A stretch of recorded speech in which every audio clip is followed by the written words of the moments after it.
ആർത്തവിരാമ സമയത്ത് ഉണ്ടാകുന്ന hormonal changes 2 മുതൽ 5 വർഷം മുമ്പ് വരെ സ്റ്റാർട്ട് ചെയ്യുന്നു എന്നാണ് ഒരുപാട് റിപ്പോർട്ട്സ് ഇപ്പോൾ വരുന്നത്.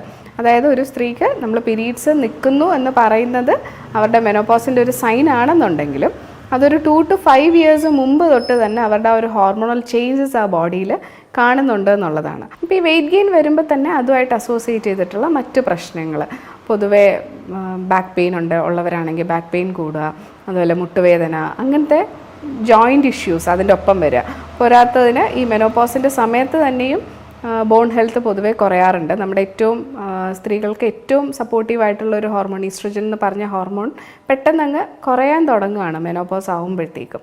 അപ്പോൾ ആ ഒരു ഈസ്ട്രജൻ സപ്പോർട്ട് കുറയുന്നതുകൊണ്ട് തന്നെ അതിൻ്റേതായ ഇഷ്യൂസ് സ്ത്രീകൾക്ക് ബോഡിയിൽ കാണാറുണ്ട്. ഈ ഒരു ഏജ് ഗ്രൂപ്പിലുള്ള സ്ത്രീകളിൽ നേരത്തെ ഞാൻ പറഞ്ഞ പോലെ അവർക്ക് ഏറ്റവും എവിഡൻ്റ് ആയിട്ട് അവർക്ക് വരുന്നൊരു സിംറ്റമാണ് അവരുടെ പെട്ടെന്നുള്ള ഒരു വെയിറ്റ് ഗെയിൻ.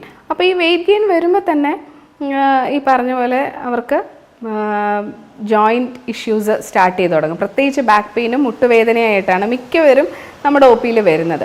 അപ്പോൾ നമ്മൾ അവരുടെ ഹിസ്റ്ററി എടുക്കുമ്പോഴാണ് അവർക്ക് ബാക്കിയുള്ള ബുദ്ധിമുട്ടുകൾ, അതായത് ചിലപ്പോൾ അവരുടെ പീരീഡ്സ് ഇറഗുലർ ആയിരിക്കാം, അല്ലെങ്കിൽ അവർക്ക് ഈ ആങ്കർ ഇഷ്യൂസ് അല്ലെങ്കിൽ മൂഡ് സ്വിങ്സ്, അത് ചിലപ്പോൾ നമ്മൾ ചോദിക്കുമ്പോഴായിരിക്കും അവരത് റെക്കഗ്നൈസ് ചെയ്യുന്നത് പോലും. പെട്ടെന്നുണ്ടാവുന്ന ദേഹത്ത് വരുന്ന ഒരു ചൂട്, ഇതൊക്കെ നമ്മൾ ചോദിക്കുമ്പോഴാണ് പല സ്ത്രീകളും അതൊരു ഇഷ്യൂ ആണ് എന്ന് റെക്കഗ്നൈസ് ചെയ്യുന്നത് പോലും. അപ്പോൾ ഇതൊക്കെ ചിലപ്പോൾ മെനോപോസിൻ്റെ ഭാഗമായിട്ട് വരുന്നതാവാം. അപ്പോൾ ഏറ്റവും കൂടുതൽ നമ്മൾ അഡ്രസ്സ് ചെയ്യേണ്ടി വരുന്ന ഒരു കാര്യം അവർക്ക്, കാരണം അവരുടെ ഡേ ടു ഡേ ആക്ടിവിറ്റീസ്, കാരണം ഈ വീട്ടമ്മമാർക്ക് അവർക്ക് മുട്ടുവേദന അല്ലെങ്കിൽ നടുവേദന വരിക എന്ന് പറഞ്ഞാൽ അവരുടെ ഡേ ടു ഡേ ആക്ടിവിറ്റീസ് ഒരുപാട് അവർക്ക് ഇമ്പാക്റ്റ് വരുന്നുണ്ട്. അവരിപ്പോൾ കുക്കിംഗ് ആയിക്കോട്ടെ, അല്ലെങ്കിൽ വർക്ക് ചെയ്യുന്നവരായിക്കോട്ടെ, ആരാണെന്നുണ്ടെങ്കിലും, ഇപ്പം വർക്കിംഗ് ആയിട്ടുള്ളവരാണെന്നുണ്ടെങ്കിലും ഹൗസ് വൈഫ്സ് ആണെന്നുണ്ടെങ്കിലും അവരുടെ day to day activities impact ചെയ്യുന്ന ഒരു കാര്യമാണ് അവരുടെ ഈ ഒരു ബോഡി പെയിൻ, അല്ലെങ്കിൽ അവരുടെ ഒരു വെയിറ്റ് ഗെയിൻ കാരണം വരുന്നൊരു പെയിൻ എന്നൊക്കെ പറയുന്നത്.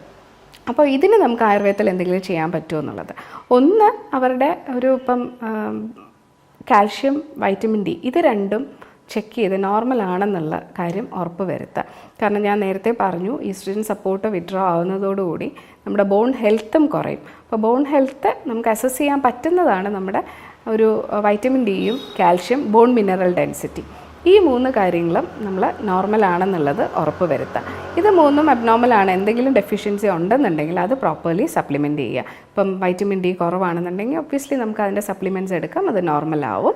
അതുപോലെ തന്നെ കാൽഷ്യം സപ്ലിമെൻറ്റേഷൻ ആവശ്യമാണെന്നുണ്ടെങ്കിൽ അതെടുക്കുക.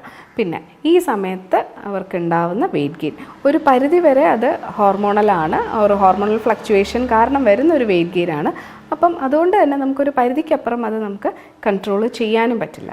പിന്നെ ഈ ഒരു സമയത്ത് അവർക്ക് അത് ചെയ്യാൻ പറ്റുന്നതെന്ന് വെച്ചാൽ അവരുടെ ഡയറ്റ് നന്നായിട്ട് ശ്രദ്ധിക്കുക.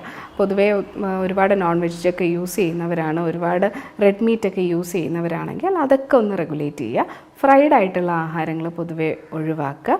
പിന്നെ എക്സസൈസ് ഒന്നും ചെയ്ത് ശീലമില്ല, അല്ലെങ്കിൽ ഡെയിലി വീട്ടിലുള്ള ജോലികൾ മാത്രമാണ് ചെയ്യുന്നത്, ഓഫീസിൽ പോയി മാത്രം വരുന്നവരാണ്, പ്രത്യേകിച്ച് എക്സസൈസിനൊന്നും സമയം കിട്ടാത്തവരാണ് എന്നുണ്ടെങ്കിൽ ഈ ഒരു സമയത്ത് അതിനുവേണ്ടി സമയം കണ്ടെത്തിയേ മതിയാകൂ. എന്താണെങ്കിലും ചെറിയ രീതിയിൽ എന്തെങ്കിലും ഒരു എക്സസൈസ്, അതിപ്പം കുറച്ച് ദൂരം നടക്കുന്നതായിക്കോട്ടെ, വീട്ടിൽ എന്തെങ്കിലും യോഗ പോലെ എന്തെങ്കിലും പ്രാക്ടീസ് ചെയ്യുന്നതായിക്കോട്ടെ, എന്താണെങ്കിലും ഈ ഒരു സമയത്താണ് ശരിക്കും അതിൻ്റെ ഒരു യൂസ് സ്ത്രീകളിൽ കാണുന്നത്.